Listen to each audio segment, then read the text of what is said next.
Hello, and welcome to episode 13 of What If Civilization Started Over. Let's get right into it. And in this episode, we're going to be starting with two old enemies going at it once again, as Rome and Carthage have beef, this time over some islands that are so small in the Mediterranean that you can't actually see them on this map. And these are islands that actually, because remember, this takes place technically 300,000 years ago, so these islands have eroded and don't exist in the modern day, so I can say that they're wherever, and I'm actually going to put them on the map. Okay, like so. So these islands don't exist in our timeline, but they exist in this timeline, and they just have been eroded. So these islands are what Rome and Carthage are fighting over, and they're really small and shouldn't be anything, but they both claim them and have for a while, and it hadn't been a problem until now, but Rome is feeling a lot more powerful after the end of the last episode, and they decided to declare war on Carthage. They first seized the islands, and then basically this is going to be the end of Carthage as like a legitimate state for a lot of reasons. So first of all, Rome seizes Sardinia, then Spain, who's now their ally, seizes the Balearic Islands. Then Libya, who is the same ideology as them, they actually betray Carthage and start their own invasion into Carthage. And the leader of Rome then lands an army in this peninsula right here, surrounding the city of Carthage, as a rebellion will pop up in Morocco, which is just the pink religion majority regions of Carthage, which happen to be in Morocco. And Carthage has no way of dealing with that, but essentially they end up getting control of this entire western region of the country. And with this, Rome is able to conquer Carthage, and Libya Libya had previously been the hegemon of the dark blue religion. Actually, these guys in Morocco are still a theocracy. They're just pink religion theocracy now. But these guys basically wanted a pink religion theocracy instead of a blue religion theocracy, so they would be the only blue religion theocracy.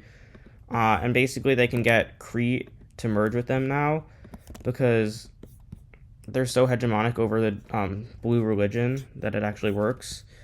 Rome will fully annex Sardinia, and Carthage will actually be allowed to exist as a monarchy. But they're kind of subservient to Rome now, since it's kind of been proven that they can't resist Rome, and Libya and Rome are quite good allies now, because Rome and Libya had kind of planned this whole thing to happen. But now Libya is so powerful over this dark blue religion that Serbia has kind of become one of their puppet states. But they actually have a plan, because right now, so they can't really take Serbia since Serbia is landlocked. And Serbia is one of two landlocked countries in this world, the other being Central Asia, but I still feel like it's an interesting idea. So I'm going to do this, which is Serbia will launch an invasion of Macedonia along with Athens, or I guess Sparta, I should call them.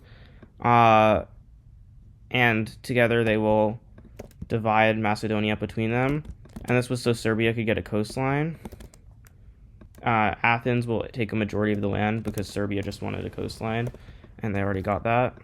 And so Athens was actually in on this plan. Now, these guys of this religion are actually going to be respected, which is interesting. So now there's just a green religion pocket in the middle of Greece, and Bulgaria and Macedonia. But anyway, that state has been divided up, and Serbia will go ahead and unite with Libya, making Libya into one of the most powerful countries in the world, which means I can also erase Serbia's old ideology. And Libya has officially united all of the blue religion people together, besides the Carthaginians, who for now are going to exist as Rome is guaranteeing Carthage. But Libya is quite satisfied with where they've gotten to. But Libya has also managed to make themselves quite a major threat to a lot of European countries, and they're all going to kind of look to try and fight against Libya. So we're going to actually have the first sort of alliance of this world. The main Wixo series alliances are usually shapes, but my software doesn't really allow for shapes. So instead, I'm going to use squares. Okay, we're going to use squares to show alliances. That took me way too long to figure out how to do. But it's going to be Rome, Spain, southern France, and I need to put this on its own layer, one sec. It's going to be Rome, Spain, southern France, Carthage, Morocco, Russia, Turkey, Sparta, or no, not Sparta, Turkey, and Croatia and Albania will all create an anti-Libyan league. Oh, and forgot the most important member, Southern Egypt. I'm going to use pink to represent it because that is the color of the religion that a majority of these guys are. And Rome is kind of the leader of it, so yeah. Okay, so these are all the members of the anti-Libyan league. As you can see, Libya has made a lot of ops by doing this, but I'm going to turn off the alliances layer for most of the time because it's not really that useful. Now I've spent a lot of time in Europe today, so let's go eastward, because Ethiopia is going to be doing something big. They haven't really done much in a while, so I figure it's time for them to expand. So they get a really power-hungry leader, who kind of, like, he's still officially a theocrat, but he's not really religious. And basically, the entire red religion bureaucracy. So Sudan is still, like, an actual theocracy, as well as Athens, which you can't see, but it is red religion theocracy. But these two have kind of become corrupt, and more so, like, really just, like, elected monarchies than actual theocracies. And so Ethiopia gets a leader elected who wants to basically, he promises all the nobles who elect him that he is going to, also, I'm going to erase some of the cities in Ethiopia. It is not nearly as populated as it looks. Yeah, the new threshold for cities is going to be, like, let's say 200,000, I feel like is good for a major city. Maybe 100,000. The population of the world is probably around 100 million. We're around the year, like, 700-ish. But anyway, Ethiopia has actually started to expand for once, which they haven't done in a while. And this is the furthest south the world has ever known, I think. It might be wrong, actually. Yeah, this is the furthest south the world has ever explored. And it's funny because humanity started, like, right here, and they just had never bothered to explore to here. But meanwhile, they have explored all the way to here, which is kind of fun.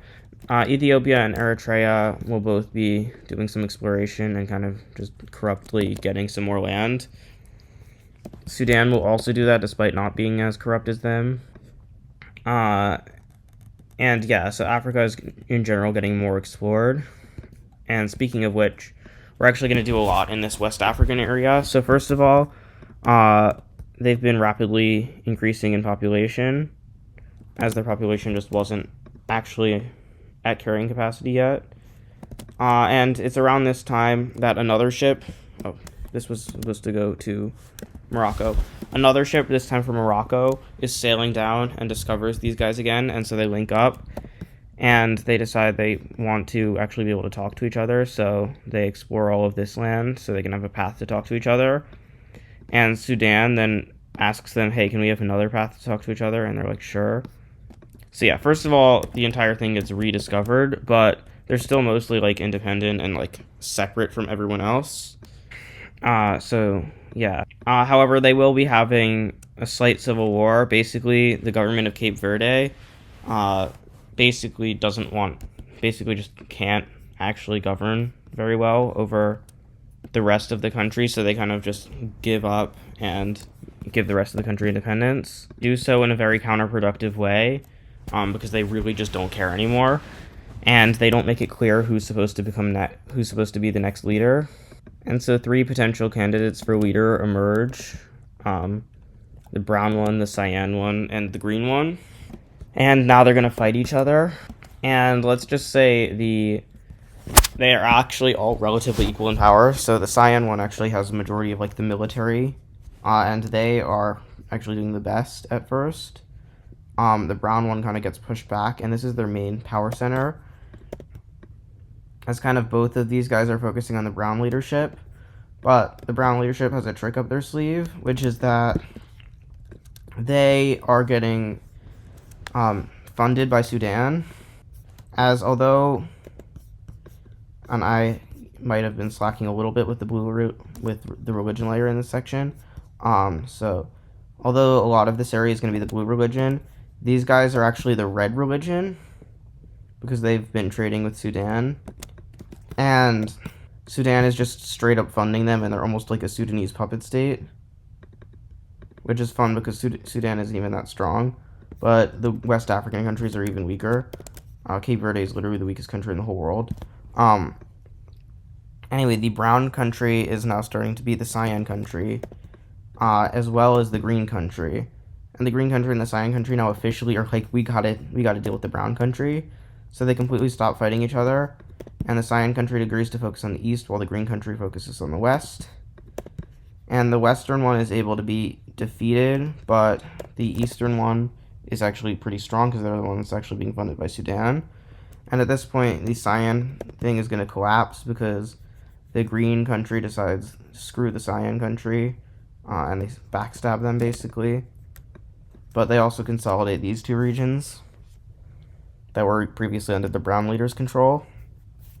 And now that the cyan country is completely gone, I'm going to just say this was the original line of control, as the brown country is now pushing forwards and trying to basically get red religion / their leader to control this, and their leader would be a theocrat, whereas this guy would be a monarch.